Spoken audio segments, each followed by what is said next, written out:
समय समय पर जनता के मुद्दों को लेकर शिवराज सरकार को आईना दिखाने वाले मैहर के बीजेपी विधायक नारायण त्रिपाठी ने एक बार फिर शिवराज सरकार के साथ ही बीजेपी को भी अल्टीमेटम दे दिया है, जहां उन्होंने एमपी न्यूज के साथ एक्सक्लूसिव बातचीत करते हुए कार्यशैली में सुधार न करने पर आने वाले चुनाव में बीजेपी को परिणाम भुगतने की चेतावनी दे डाली है। मध्य प्रदेश में एक कद्दावर विधायक ऐसे भी मौजूद हैं जो कि कई मुद्दों पर अपनी ही पार्टी को आईना दिखा देते हैं। जी हां, मैं बात कर रहा हूं मैहर से बीजेपी विधायक नारायण त्रिपाठी जी की। वे आज हमारे साथ एमपी न्यूज़ के स्टूडियो में मौजूद हैं। सीधे जुड़ेंगे उनसे और बातचीत करेंगे। विधायक जी, आपके बारे में ऐसा कहा जाता है कि आप पार्टी के लिए नहीं बल्कि जनता की सेवा के लिए राजनीति करते हैं, क्या कहना है आपका? होना भी चाहिए। धन्यवाद। मैं कोई पार्टी से नहीं पैदा हुआ। मैहर के लोगों ने मुझे आशीर्वाद दिया और चार बार मुझे अलग अलग दल से तीन अलग दल से बनाने का काम किए। तो मैं तो मैहर के लोगों की परेशानियां, मैहर के लोगों की समस्याएं मेरे लिए सबसे प्रधान हैं। दल और टिकट सेकंड में आता है। तो मैं मैहर के लिए हूँ। जो मुझे जिम्मेदारी मिली है उनके लिए काम करता हूँ, उनके लिए लड़ाई लड़ता हूँ। क्षेत्र के लिए जहाँ जो बात आती है वो करता हूँ। फिर इसके बाद जो आता है, जिला आता है, बिंद आता है, तो बिंद के लिए भी फिर काम करता हूँ। कई मुद्दों पर आप पार्टी के खिलाफ ही बयानबाजी दे देते हैं। ऐसे में आपको डर नहीं लगता कि संगठन आपके खिलाफ अनुशासन को लेकर कार्रवाई कर सकता है? मैं पार्टी के खिलाफ कोई बगावत नहीं करता। पार्टी के एजेंडे पर आधारित, पार्टी की नीतियों पर आधारित, पार्टी की घोषणाओं पर आधारित, पार्टी की बातों पर आधारित, पार्टी के नेताओं की जिम्मेदारी पर उन बातों को मैं रख देता हूं। और जब मैं बात रख देता हूं तो उसको बागी या बिगड़े बोल या बिगड़े तेवर या बगावत आदि जैसे शब्दों से मुझे सम्मानित कर दिया जाता है। तो मैं तो सिर्फ आईना दिखाने का काम करता हूँ। जहाँ गड़बड़ी है वो बताने का काम करता हूँ। किसको अच्छा लगता है, किसको बुरा लगता है, ये मैं नहीं जानता। मध्य प्रदेश में अघोषित बिजली कटौती को लेकर सबसे पहले आपने ही आवाज़ उठाई थी, परंतु अभी भी मध्य प्रदेश में अघोषित बिजली बिल जारी है। क्या वापस से आप सरकार को आईना दिखाएंगे? देखिए, बिजली की समस्या बड़ी विकट है। बिजली जो है, बिजली विभाग एक तरह से पुराने जो साहूकार लोग होते थे साहूकार जैसे बिजली विभाग है। बिजली विभाग 1 महीना की उधारी देता है, 1 महीना के बाद सर टैक्स चालू करता है और लगातार जितने दिन बढ़ता जाता है उतने दिन टैक्स वसूलता रहता है। जो साहूकार होते थे पहले के ज़माने के, वो साहूकार इस तरह लोगों को लूट लेते थे।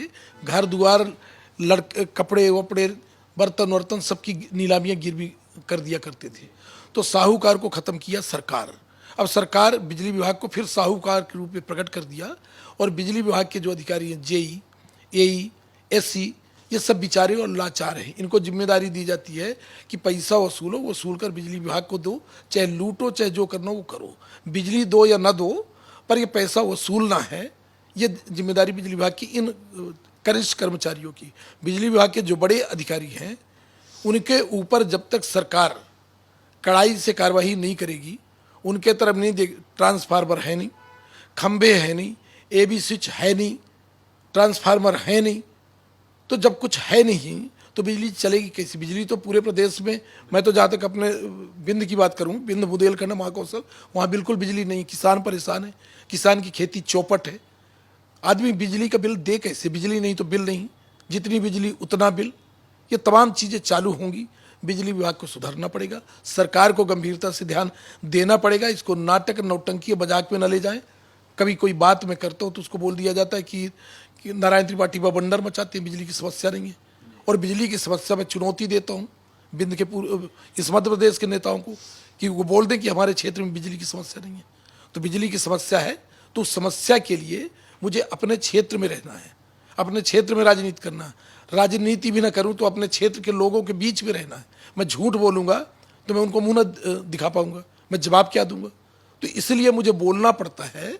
और फिर मैं सरकार को भी कहना चाहूँगा कि 2003 का परिणाम कांग्रेस का भारतीय जनता पार्टी भी देख ले कि सिर्फ वही कारण है जो 15 साल हो गए कोई कहीं कांग्रेस का नामो निशान नहीं दिख रहा।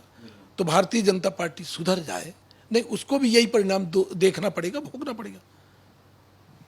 छत्तीसगढ़ की तर्ज पर आप भी विंध्य क्षेत्र की मांग कर रहे हैं, क्या वाकई में आपको लगता है विकास के लिए इसकी ज़रूरत है? छत्तीसगढ़ स्टेट बना, मैं अटल जी को धन्यवाद और बधाई देता हूँ कि 3 स्टेट बनाई, छत्तीसगढ़, झारखंड, उत्तराखंड, तीनों स्टेट का विकास हुआ।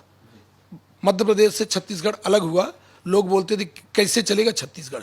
आज छत्तीसगढ़ चले जाएं तो रायपुर, दुर्ग, भिलाई पता नहीं चलता। तो इस तरह तीनों स्टेट का विकास हुआ है। तो छत्तीसगढ़ तो नया स्टेट बना। हमारा जो बिंद है, बिंद पहले से था, 48 से 56 तक था, उसका अस्तित्व था। धोखा किया गया, छल किया गया, कपट किया गया, झूठे प्रलोभन दिए गए, झूठे आश्वासन दिए गए और बिंद का विलय मध्य प्रदेश में कर दिया गया। अब जो दौर है, अब लोग परेशानी महसूस करते हैं। बिंद में स्कूल नहीं, कॉलेज नहीं, पढ़ाई की व्यवस्था नहीं, दवाई की व्यवस्था नहीं, सड़कें नहीं, सिंचाई की व्यवस्था नहीं, सब लोग परेशान हैं। ऐसी स्थिति में बिंद के लोग अब ये बोलते हैं कि हमारा बिंद हमें वापस लौटा दो। बिंद सक्षम है, समृद्ध है। मोदी जी जो बोलते हैं कि आत्मनिर्भर हिंदुस्तान, आत्मनिर्भर भारत, संपन्न भारत, वही स्थिति बिंद की है। यदि बिंद प्रदेश बना दिया जाए, अटल जी के सपनों को मोदी जी पूरा कर दें कि छोटे राज्य बने, राज्य का भी तमाम स्टेट बनना भी है, तमाम स्टेट बनाए भी जा रहे हैं। तो बिंद प्रदेश के लोगों की अब डिमांड है कि जो हमारे साथ धोखा होना था हो चुका, हमारा विकास नहीं हुआ, जो शर्तें की गई थी उन शर्तों का पालन नहीं किया गया, तो बिंद प्रदेश का पुनर्निर्माण कर दिया जाए। बिंद प्रदेश आत्मनिर्भर और समृद्ध बिंद कहलाएगा। तो इसका मतलब यह है विधायक जी कि आप मध्य प्रदेश के मुख्यमंत्री शिवराज सिंह चौहान की विकास की नीतियों से संतुष्ट नहीं हैं? नहीं, विकास होगा, विकास चलता रहता है। जो जहाँ नेता सक्षम है, समृद्ध है, वो अपने क्षेत्र में काम करा रहे हैं। मैं मालवा निमाड़ के नेताओं को धन्यवाद बधाई देता हूँ। आज इंदौर जो है अंतर्राष्ट्रीय स्तर का शहर लगता है। इंदौर जो है हिंदुस्तान में स्वच्छता में नंबर 1 लगातार बनता जा रहा है। तो मैं यहाँ के नेताओं को धन्यवाद देता हूँ। मैं ग्वालियर चंबल के नेताओं को धन्यवाद देता हूँ। मैं भोपाल होशंगाबाद मुख्यमंत्री जी को धन्यवाद देता हूँ। अब बेचारे जो बिंद के लोग हैं, बेचारे जो बुंदेलखंड के हैं, बेचारे महाकौशल के हैं, ये कहाँ जाए बेचारे, इनको कौन देखे। तो इन क्षेत्रों की जगह यहाँ नेताओं की कमी है, लीडरशिप की कमी है, लीडर कमज़ोर हैं, नेता बेचारे धंधेबाज हैं, टिकट की चिंता, दल की चिंता, तो कोई बोल नहीं पाता, कह नहीं पाता। तो बिंद की उपेक्षा हुई है, बिंद का नुकसान हुआ है। फिर जब बता रहे थे, प्रमाण दे रहा हूँ कि पढ़ाई की व्यवस्था नहीं, दवाई की व्यवस्था नहीं, तो ये तमाम कमियाँ हैं। इसलिए लोग अब ये जन आंदोलन बनता जा रहा है, जनता की डिमांड बनती जा रही है, तो बिंद बनाना पड़ेगा। जी हाँ, निश्चित तौर पे तो ये थे बीजेपी से विधायक नारायण त्रिपाठी जी, जिनका साफ तौर पर कहना है कि बिजली कटौती को लेकर मध्य प्रदेश में ये समस्या समाप्त होनी चाहिए, क्योंकि जनता जो है वो काफ़ी परेशान है और इसका निराकरण जल्द से जल्द सरकार को करना चाहिए। कैमरा पर्सन अरुण यादव के साथ युवराज सिंह बरौत की रिपोर्ट, MP न्यूज़, इंदौर।